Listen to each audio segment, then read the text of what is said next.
Good morning, everybody. Actually, it's afternoon already. How long has it been since we've been in the garden together? Probably like forever. Because I have been putting this off for a really long time. I don't know why. This year it's just so different for me with respect to final garden cleanup. I usually thoroughly enjoy that job. But not this year. So I'm just out here picking the peas, my fall peas, and I'm going to harvest what's ready. They'll keep growing for a little while yet, so I don't need to worry about getting these quite out.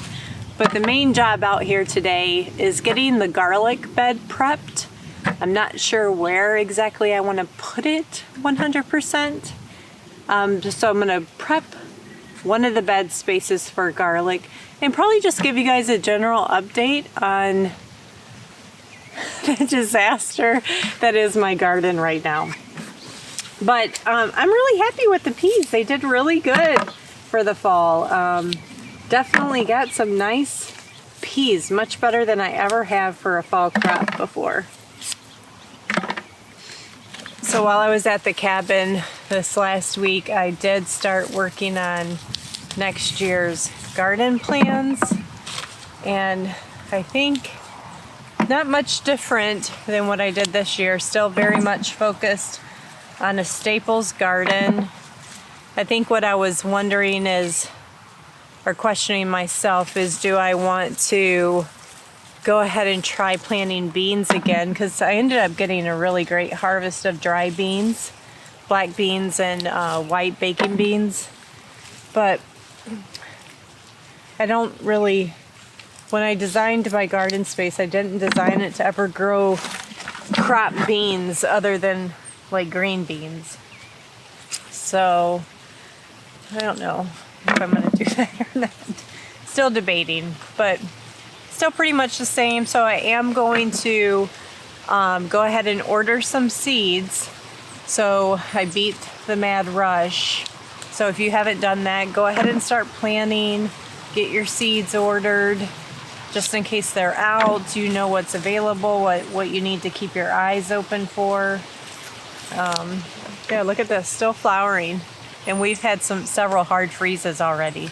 So really happy. These are Green Arrow shelling peas from Haas Tools, and I planted them probably late July, early August. Well, yeah, it would have been sometime in August because it was after we harvested the potatoes that were here. Let's take a look at them together.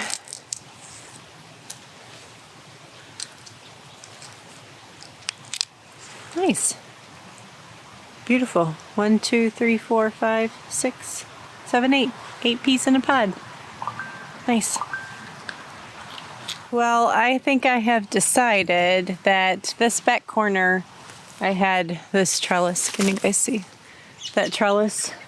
And I had grown, well, I tried to grow peas and then I planted cucumbers around it. And I have 150 cloves to plant. So I think I'm going to take probably a 4-foot by 4-foot square here, see how much I can get planted, and then opposite this corner, a 4-foot by 4-foot square. What I'm trying to pick is, I had a lesson learned this year, and my garlic sat too low, I think, and it got way too soggy in the spring. So I'm picking higher spots in the garden this year. Or I may do it just right behind me where the green beans were growing back there in that corner. And do it back there. I don't think I can get that trellis out by myself. So maybe Todd will come out later and help me get that down. But let's go ahead and get this bed section prepped. And I'll amend it, share with you guys what I'm amending it with. But I need to do some cleanup first. I'm just going to get some of this mulch pulled back just so I can see my beds clearly.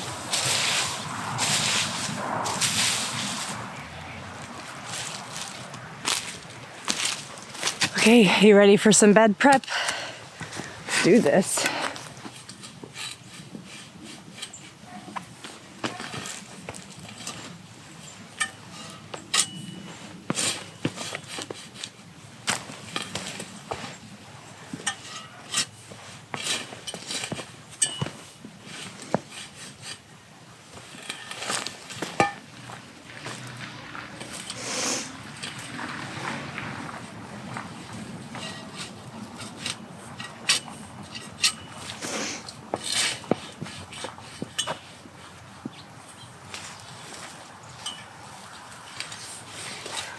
Okay, broad forking's done.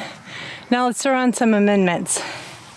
So I'm a really poor judge of distance, sizes. So we're gonna do a test. If I lay down, I'm 5'4". Okay, so it's probably actually 6 feet. 6 by 6, 36 square feet, right?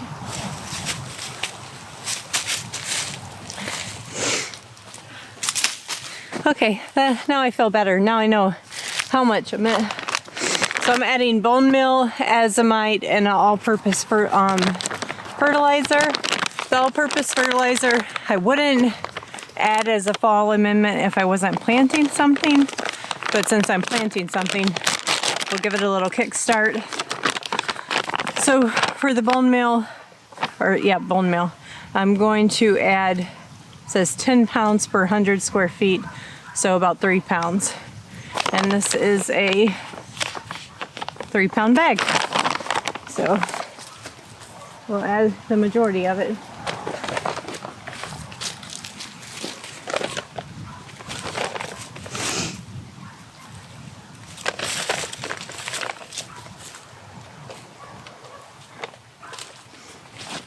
Okay, so I probably used 2/3 of the bag. Now for the azomite, this is just a really good trace mineral. I'm going to add probably about 3 to 4 pounds.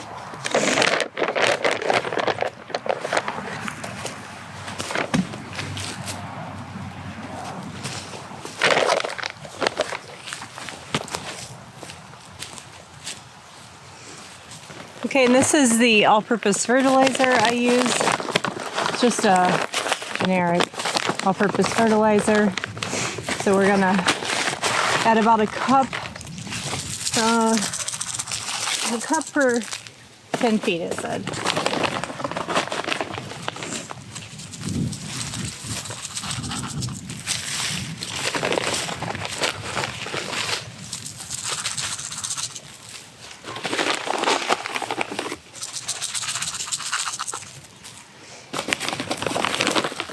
All right, let's give that a rake in.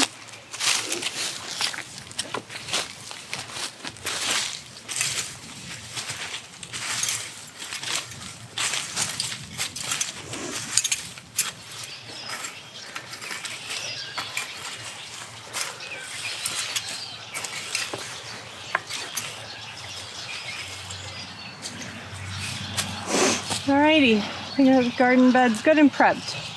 The only other thing that I will do is after I plant my garlic, I will come through and water it in good with fish emulsion.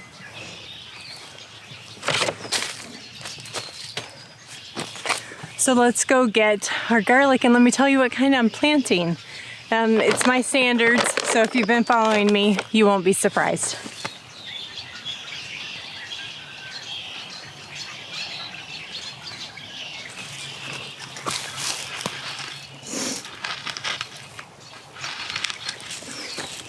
Alrighty, the first one that we are going to start with is my Russian Giant.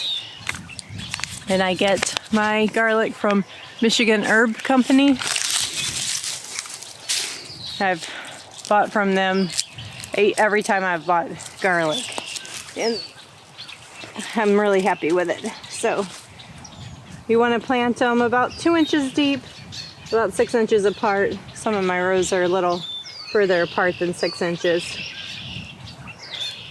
But I've worked this soil. If you're new to my channel, this was just green lawn This is my 4th season gardening on it.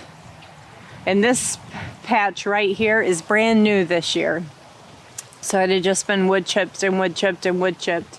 Because I used to just have where those tomatoes started, one row and then another row here. And this year I filled in all the corners so that the rows circled all the way around my garden.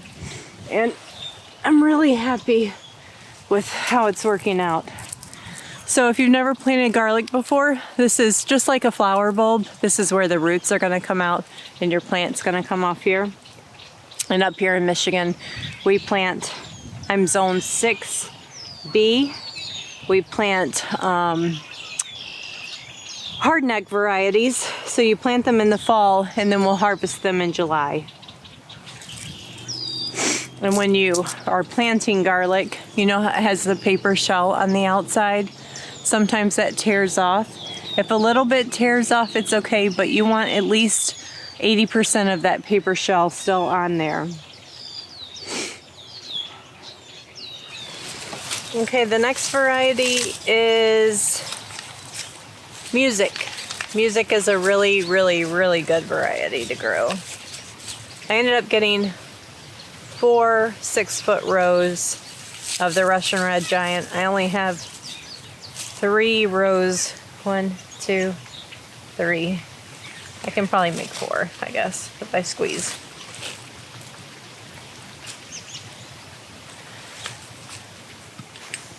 Look who came out to help me. Hey guys.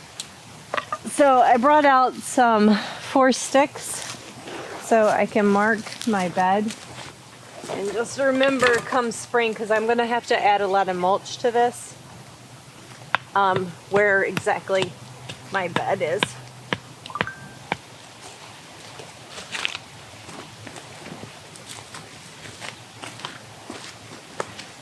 Now at least it'll have the 4 corners marked and I'll be able to remember this is where 2 of the varieties of garlic is. I didn't have room for my last variety, so I need to put that somewhere. I may have room that if I just extend this a little bit closer to the peas, I can probably fit it. So yeah, let's just do that. I like everything nice and tidy together. So if this is kind of just peas falling over. So if I take the bed this way, I think I can fit the last variety in there. Azomite.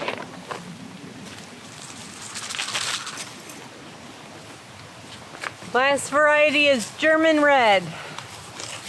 Let's mark our rows and get it planted.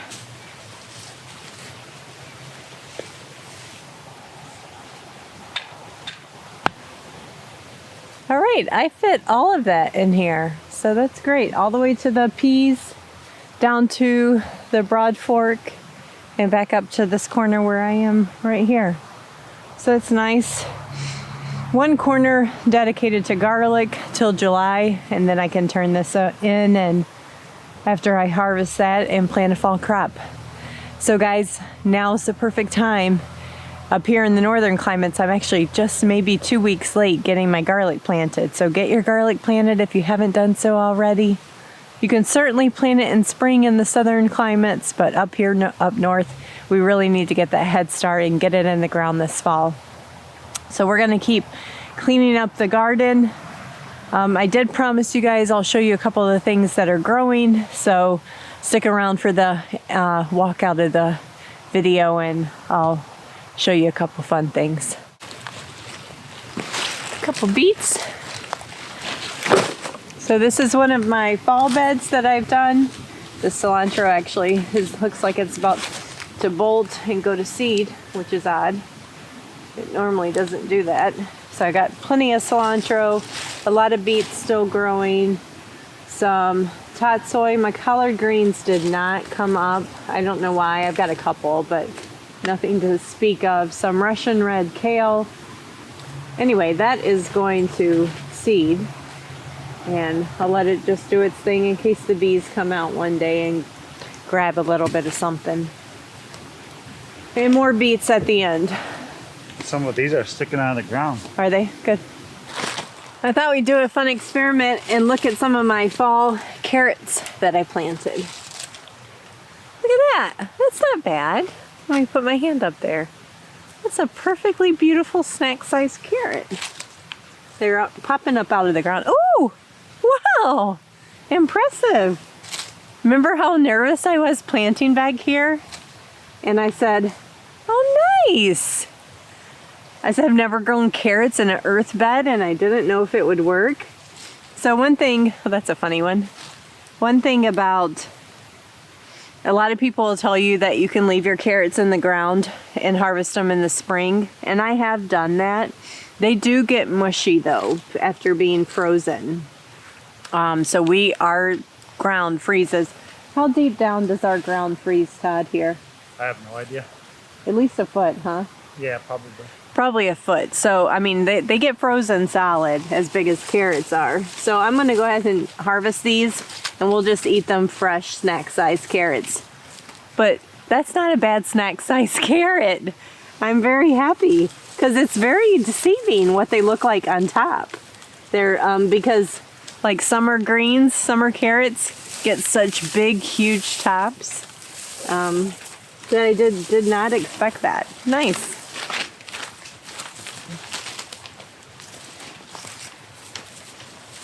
Well, isn't that just splendid? I thought we were just gonna peek at them. That's fun.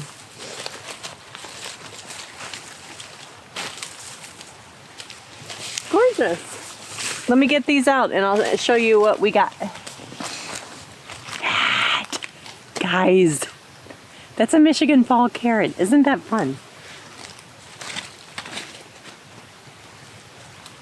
Oh, if only this whole bed had taken off and I hadn't killed them all during that summer heat. That would have been so great. Alrighty. So there is my little fall harvest of carrots. I'm really, really, really happy. These are beautiful, fresh, daily eating carrots. I have plenty canned. These will store a long time in the fridge. I'm so thrilled. So Todd's got all the tomato stakes out. I can clean up this garden bed. The next video that you will see from us here in the garden is doing the final bed prep and putting all these garden beds to bed for the winter.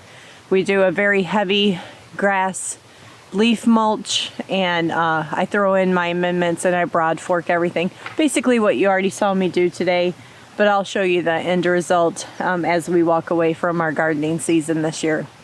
Thanks so much, everybody, for coming along with all my garden challenges and success stories, failures and teachings and learnings together.